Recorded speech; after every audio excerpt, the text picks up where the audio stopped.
Bienvenue à tous, je m'appelle Philippe Cardinal. Dans cette série de capsules, je vous raconte l'histoire de Tseki, qui conclut que les Autochtones deviennent trop nombreux et décident d'y remédier. Le corbeau se fait prendre à son propre jeu. L'homme se met à dépecer et à faire cuire la viande des orignaux qu'il a tués. Pendant ce temps-là, Tseki revient au campement où se trouve encore la femme. Il se perche dans un grand arbre et monte la garde. Il ne voit que la femme. « Hé!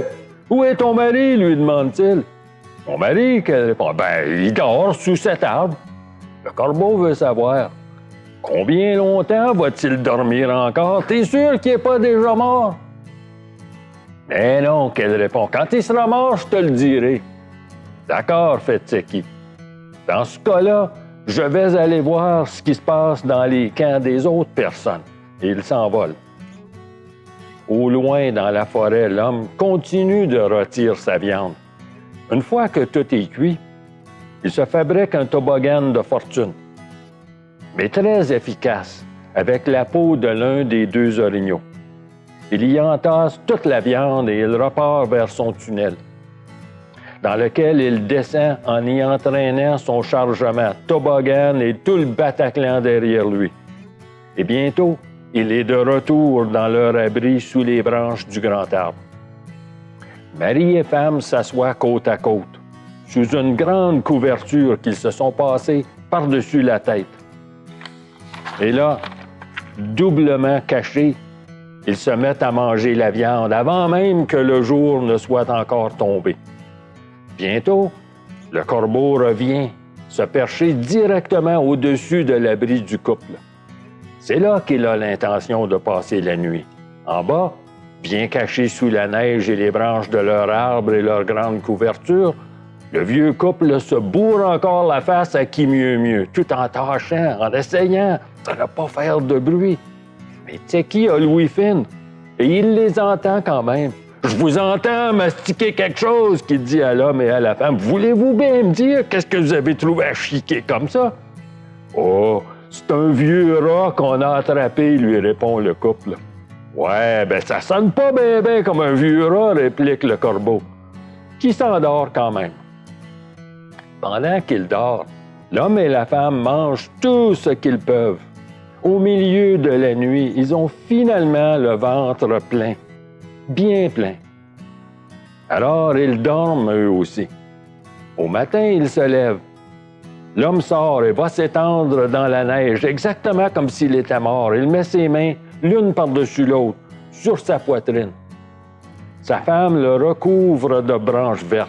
Elle en met très, très épais par-dessus son visage et ses épaules, son corps et ses jambes, mais elle en met très, très peu par-dessus ses mains. Et elle se met à crier et à se lamenter. « Mon mari n'est plus là! Mon mari est mort! Mon mari a trépassé! Il a finalement crevé de faim! » Elle pleure encore un peu, puis elle quitte le lieu en marchant dans la neige le long du sentier qui l'amènerait de plus en plus loin de leur abri. Tout ça sans jamais cesser de se plaindre et de se lamenter. Le corbeau la suit du haut des airs, tout près derrière elle. « Toi, la femme! » qu'il lui dit. « Tu pars bien vite, dis donc! Où t'en vas-tu comme ça? Dans quelle direction te diriges-tu? Vas-tu emprunter le même vieux sentier que vous avez pris pour arriver ici? » Sur quoi la femme ralentit le pas. Bientôt, elle est presque arrêtée complètement.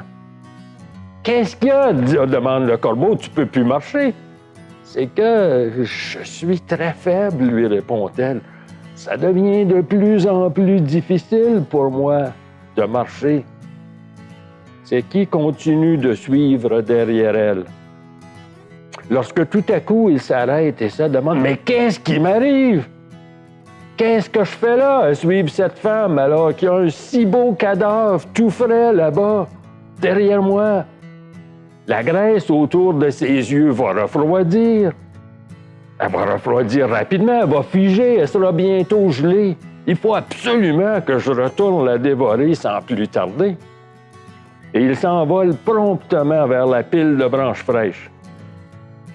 Et la femme aussi fait volte-face. et se remet en marche en direction de l'abri sous les branches de l'arbre. Bientôt, elle entend son mari crier. Selon Tommy McGuinty, c'est exactement cela que racontaient les anciens.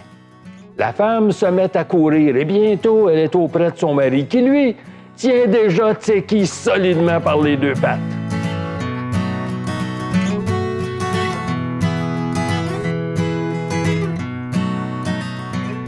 C'est ce qui conclut cette capsule pour aujourd'hui. Ne manquez pas la prochaine partie afin de connaître le reste de cette histoire. À la prochaine!